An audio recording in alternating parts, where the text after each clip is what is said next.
Қайырлы күн оқырман, бүгін сіздермен картопсыз, майсыз, пайдалы пирожки жасайтын боламыз. Бізге 1 стакан сүт керек. Менде сүтім холодильникте тұрғаннан кейін мен 1 стакан үстіне 1 стакан ыстық су құятын боламын.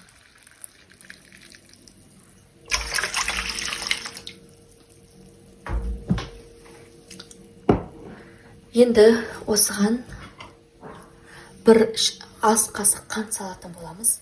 Қант қоспауға енді болмайды. Қант қосқан кезде бізде тез және де жақсы көтерілетін болады. Және де шым-шым тұз қосамыз. Менде бұл жерде үйдің сары майы. Сіздер бұның орнына жаңағы сливочный май немесе сұйық май қосуларыңызға болады. Негізі үйдің немесе сливочный май болса тіпті жақсы шығады. Бұл жерде 2 үлкен ас қасық. Барлық қосып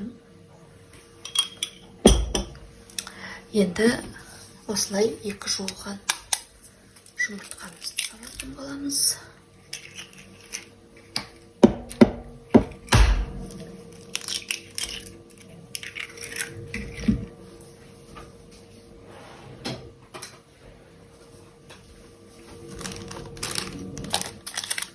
Bir ас шай қасық дрожжи саламыз.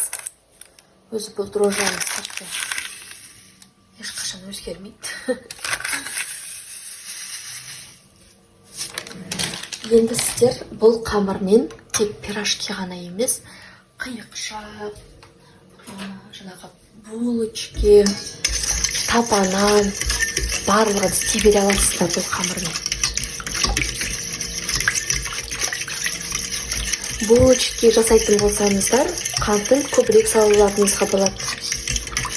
Бұл қамыр енді мен өзімнің фирменный қамырым деп айтуға болады, өйткені осымен барлығы әдемі шығады. Пирожки жасасаңыздар, қамыры жұмсақ, сондай болып шығады. Тапанан жасасаңыздар, көтеріліп, әдемі болып шығады.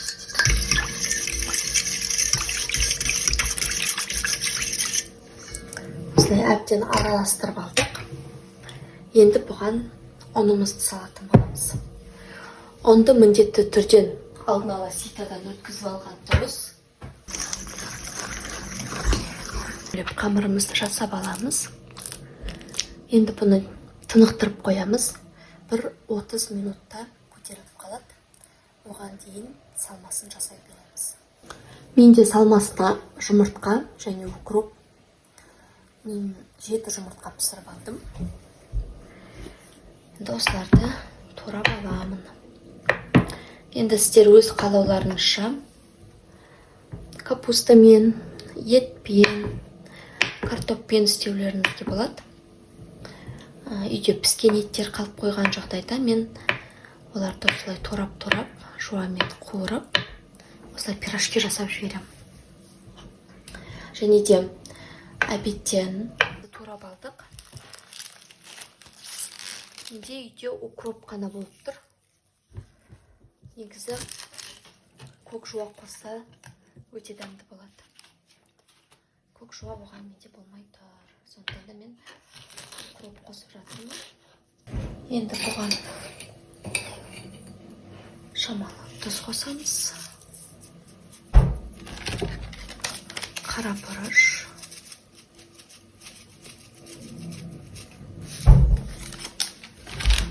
Және де сары майы, немесе сливочный май, кішкене сочный, дәмді болатын болады.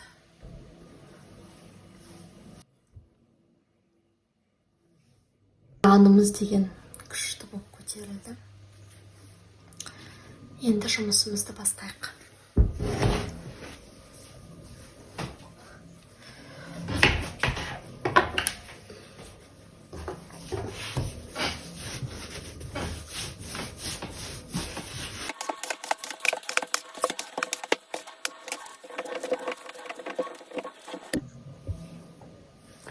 Дайын болған қамырды осылай бөліп домалақтап алдым. Қазір бетін жауып, шетінен жасай беретін боламыз.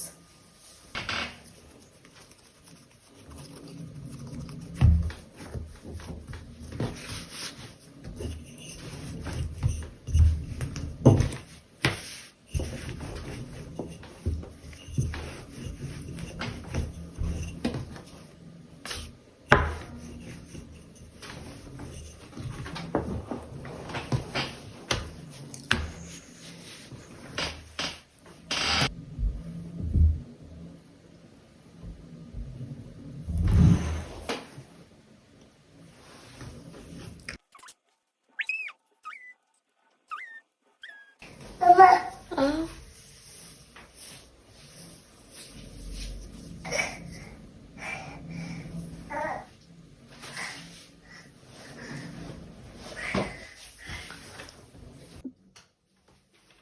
енді бетіне осылай жұмыртқа жағатын боламыз. Сонда жұмсақ, румянисті болып, күшті болып шығады түрлері. 25-30 минуттай 180 градуста қызарғанша пісіріп аламыз.